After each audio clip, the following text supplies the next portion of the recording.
J'espère que vous allez bien, j'espère que vous vous portez bien. Jean-Noël Barrot est à Alger. Nous avons tout à l'heure révélé les grands axes et toutes les étapes, même pas les grands axes, mais toutes les étapes de son programme. On vous a même donné les horaires auxquels Jean-Noël Barrot devait accomplir telle rencontre ou participer à telle audience ou même l'horaire de sa réception ou de l'audience qui lui a été accordée. En ce moment même, il est toujours à la présidence de la République et il devra ensuite se diriger, après avoir rencontré le président algérien Abdelmajid Tebboune, vers le siège de l'ambassade de France à Alger, où il va rencontrer les responsables et les fonctionnaires de l'ambassade de France à Alger, qui ont vécu une très sale période. J'imagine qu'il fallait surtout pas être à leur place, les pauvres, les fonctionnaires de l'ambassade de France à Alger. Pendant ces 8 mois de crise, ils étaient sur le front et ils étaient extrêmement exposés aux colères, aux frustrations, aux exaspérations et à la rage des dirigeants algériens qui en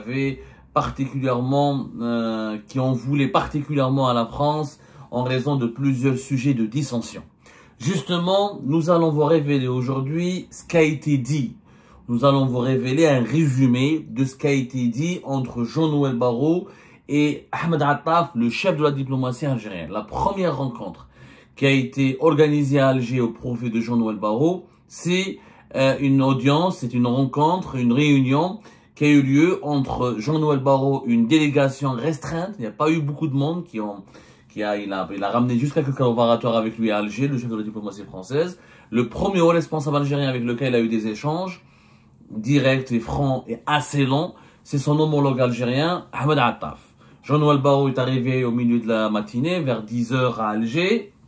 À 11 h, il était au ministère des Affaires étrangères et pendant 1h45, il s'est entretenu avec Ahmed Attaf. 1h45. Durant cet échange, les deux hommes, Ahmed Attaf et Jean-Noël Barrot, les deux ont été donc délégués par les deux chefs d'État respectifs, président algérien Abdelmajid Tebboune, président français Emmanuel Macron.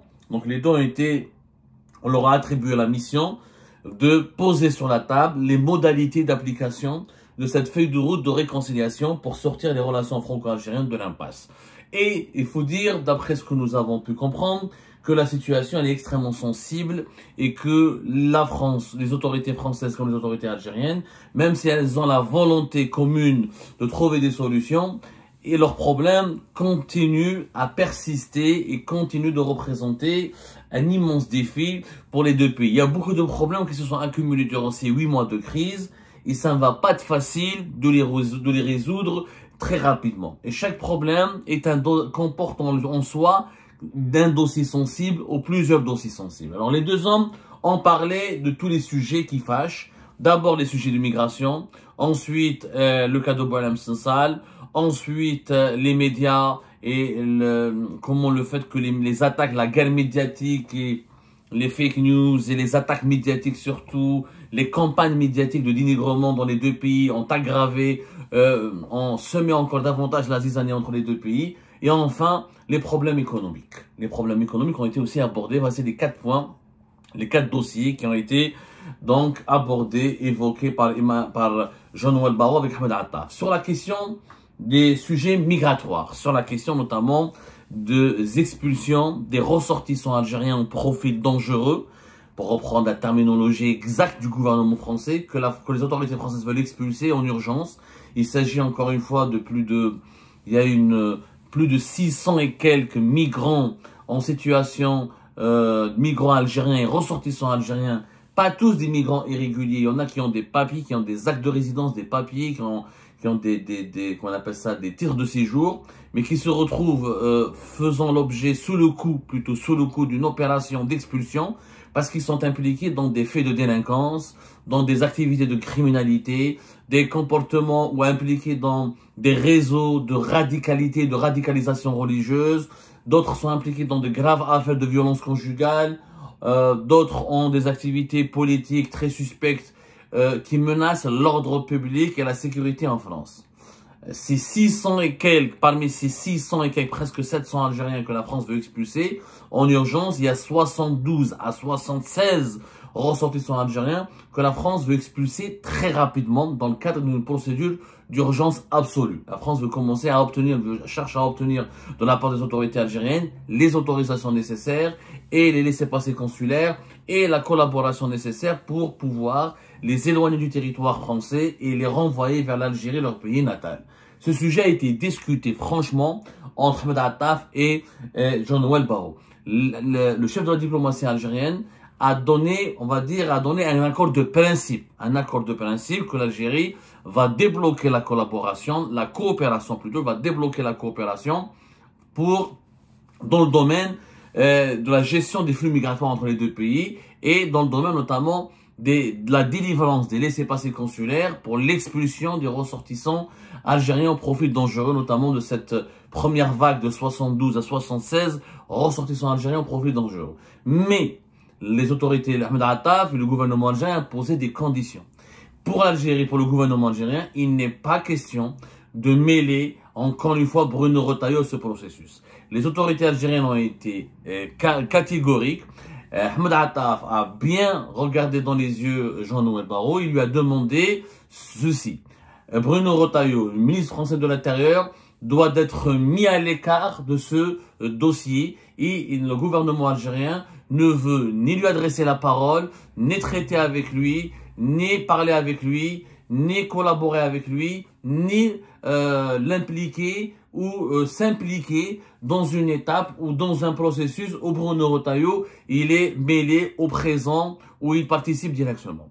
Pour Ahmed Attaf, pour ces opérations d'expulsion, il faut remettre en place le canal traditionnel, le canal classique de coopération entre les deux États, à savoir charger les préfectures françaises de collaborer directement avec les consuls algériens qui sont déployés sur le territoire français. Il y a 20 consulats en Algérie. Les consuls ou les consulats qui sont territorialement compétents et concernés par leur lieu de résidence, qui sont concernés par les dossiers de ces ressortissants algériens que la France veut expulser. En clair, s'il y a des ressortissants algériens qui sont basés à Marseille et que la France veut expulser, il faut s'adresser au consulat général d'Algérie à Marseille. Pour ceux qui sont à Montpellier, c'est le consulat d'Algérie le plus proche de la région de Montpellier, etc. Pour Nice, le consulat de Nice. Pour la région parisienne, il y a 4 consulats d'Algérie dans la région parisienne. Il y en a même un à Melun. Il y en a même aussi à Nantes. Il y a des consulats un peu partout, dans toutes les grandes régions de France. L'Algérie est extrêmement présente au regard et au vu de l'importance de sa diaspora, de la communauté algérienne en France. Les autorités algériennes sont prêtes à accepter, à admettre et à valider, à délivrer plutôt les laissez-passer consulaires de ces Algériens, de ces ressortissants algériens que la France veut expulser, à la seule condition que cela passe par le canal classique et traditionnel de la coopération bilatérale. Laissez-passer consulaires, délivrés par les consulats d'Algérie, coopération, prise de contact entre les préfectures françaises et les consulats algériens. Pour l'Algérie, il n'est pas question d'accepter qu'une liste soit remise par Bruno Retailleau, que des migrants, que des ressortissants algériens soient expulsés comme le faisait Bruno Retailleau au début de l'année entre février et mars 2025. C'est-à-dire, les autorités algériennes ne veulent pas que les autorités françaises prennent un Algérien, le mettent dans un avion et le renvoient dans son pays juste parce que le ministre de l'Intérieur français Bruno Retailleau l'a décidé ainsi.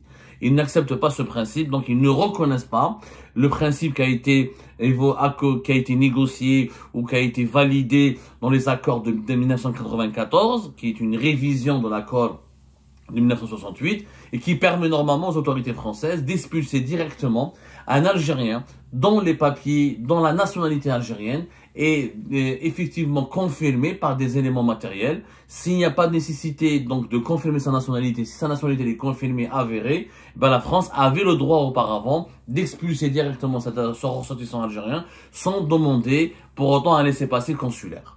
Mais les autorités algériennes remettent en cause donc ce privilège ou cette possibilité, cette opportunité ou cette possibilité qui était inscrite dans les accords de 1994. Donc là, il y a une interprétation juridique divergente entre les deux pays. En tout cas, il est clair et net et précis pour le moment que les autorités algériennes ont montré leur bonne foi et leur volonté manifeste de collaborer activement avec les autorités françaises dans le domaine de la gestion des opérations des expulsions et dans la gestion des sujets migratoires, mais à condition que le canal et encore une fois le canal classique, préfecture, consulat algérien, soit réactivé, il soit en permanence maintenu. Il n'y a pas d'autre canaux. L'Algérie ne reconnaît pas d'autres canaux et elle ne veut surtout pas subir des ultimatums, des menaces et des attaques de la part du ministre français de l'Intérieur Bruno Retailleau. Et elle ne veut pas que des Algériens soient arrêtés de façon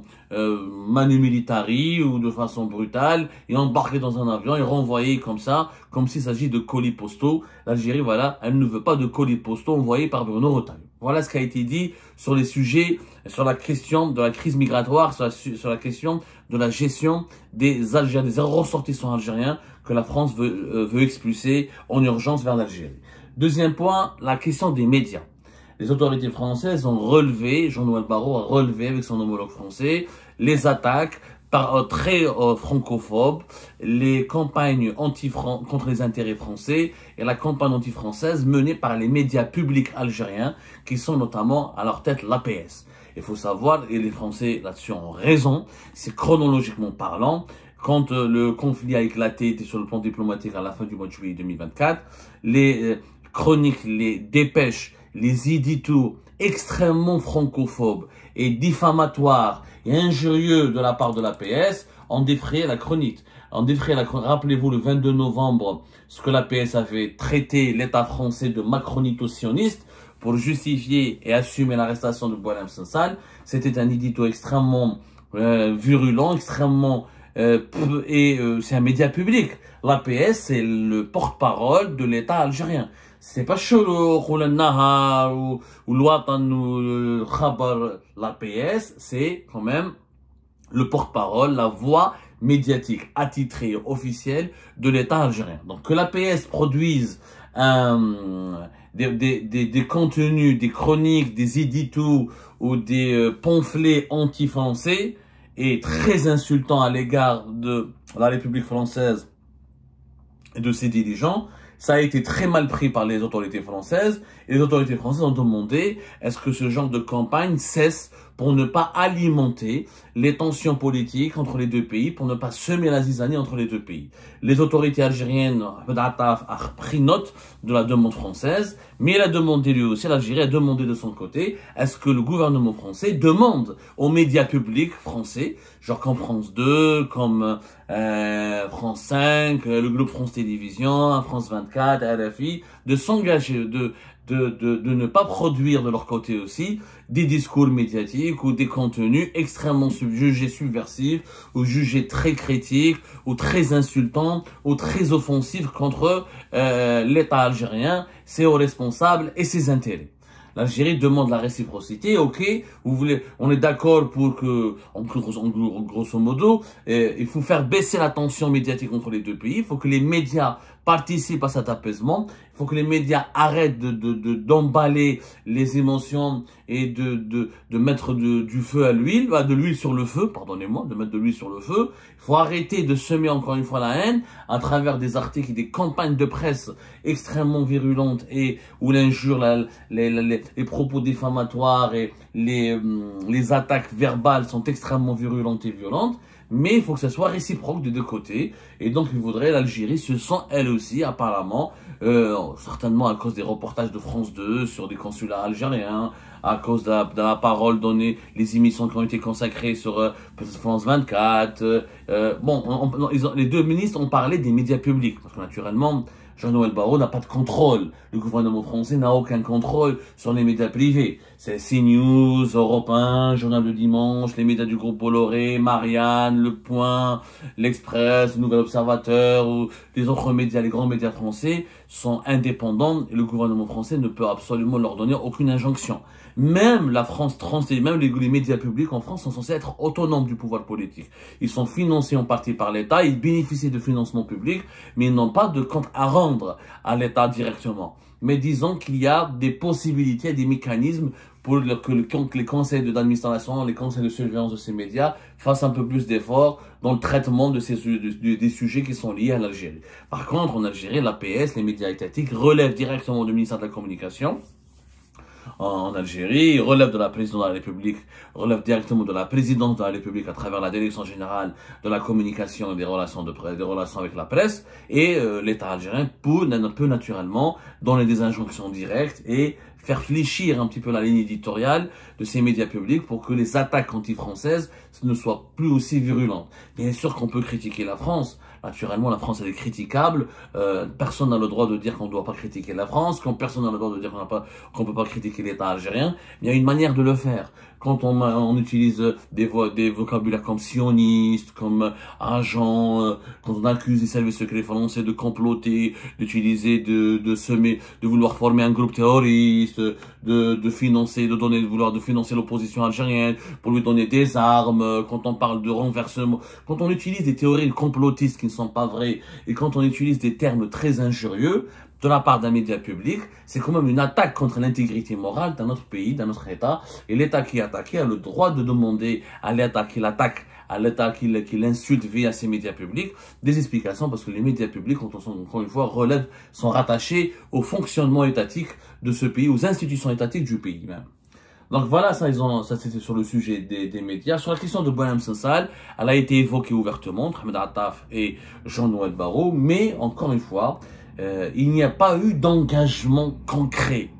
Je note, toutes mes sources sont unanimes, l'Algérie n'a pas donné un engagement concret de libérer Boualem Sansal. Il n'y a pas eu d'engagement concret. Celui qui dit ça, celui qui vous affirme qu'il y a eu un engagement concret, mais ce n'est pas vrai. Il n'y a pas eu d'engagement concret. L'Algérie, elle a juste se contente, les autorités algériennes se contentent de dire que l'affaire est dans les mains de la justice, que l'âge de Boualem Sansal, l'âge avancé de Boualem Sansal sera pris en considération, que, comment dirais-je, sa maladie sera prise en considération, que les autorités, que les autorités algériennes vont étudier toutes les voies de recours, toutes les voies judiciaires qui permettraient à Boualem Sansal de ne pas être lésé, de se défendre et que ses droits juridiques soient utilisés pour qu'il puisse jouir de tous ses droits juridiques tout au long de ce processus au cours duquel il va être jugé en Algérie parce qu'il y a un procès en appel. Mais il n'y a pas eu d'engagement de la part des autorités algériennes pour libérer Boualem Sansal. Il n'y a pas eu de date qui a été avancée, il n'y a pas eu de solutions qui ont été avancées pour parler de la libération de Boualem Sansal. Jean-Noël Barrot a beaucoup insisté sur le cas de Boualem Sansal, mais du côté de Ahmed Attaf, il n'était pas très bavard sur le cas de Boualem Sansal. Ça se voit qu'il était très gêné, visiblement, qu'il n'avait pas de réponse à donner précisément sur ce dossier, que c'est un dossier qui le dépasse, et nous allons attendre nous allons attendre ce que nos sources vont nous dire des échanges que Jean-Noël Barrot a pu avoir avec Abdelmadjid Tebboune. C'est lui le président de la République, c'est lui le chef de l'État, c'est lui qui peut gracier Boualem Sansal, c'est lui qui peut le libérer. Le sort de Boualem Sansal est entre les mains d'Abdelmadjid Tebboune. Clairement, Ahmed Attaf, c'est un dossier qui le dépasse. À partir de 13h30, Jean-Noël Barrot a été reçu à la présidence de la République algérienne, donc il s'est entretenu avec Abdelmadjid Tebboune. On n'a pas encore de détails précis et de détails concrets sur ce qui a été dit entre les deux hommes. Nous sommes en train de consulter encore nos sources pour pouvoir obtenir les informations les plus récentes, les plus actualisées, les plus fiables, les mieux recoupées, et on va partager avec vous tout ce qu'on a pu récolter comme informations sûres et confirmées dans nos prochaines éditions, dans nos prochaines publication de nos prochaines vidéos. Je signale juste que la coopération économique a été abordée entre Jean-Noël Barrot et Ahmed Attaf, et le chef de la diplomatie française, il a demandé la levée de tous les blocages contre les intérêts français en Algérie, notamment le boycott du blé français, le boycott des produits agroalimentaires. La France, Jean-Noël Barrot par exemple, a affirmé qu'il ne comprend pas pourquoi les autorités françaises les autorités algériennes, pardonnez-moi, ont exclu les entreprises françaises de l'appel d'offres pour l'achat de blé, comme pour les appels d'offres pour l'achat d'1 million de moutons par exemple, où la France a été exclue, l'Espagne a été inclue par exemple, et que Jean-Noël Barrot trouve que c'est injuste de bloquer les intérêts économiques français en Algérie, que la France exige ou souhaite un retour à une normalisation des échanges économiques entre les deux pays, et qu'aucun secteur, quel que soit sa configuration, aucun secteur économique ne devrait faire l'objet de boycott ou de sanctions anti-françaises en Algérie. Et Ahmed Attaf a pris note là-dessus et il a promis de communiquer toutes ces informations au reste du gouvernement algérien, que l'Algérie est totalement ouverte et disposée à reprendre sa coopération économique avec les entreprises françaises.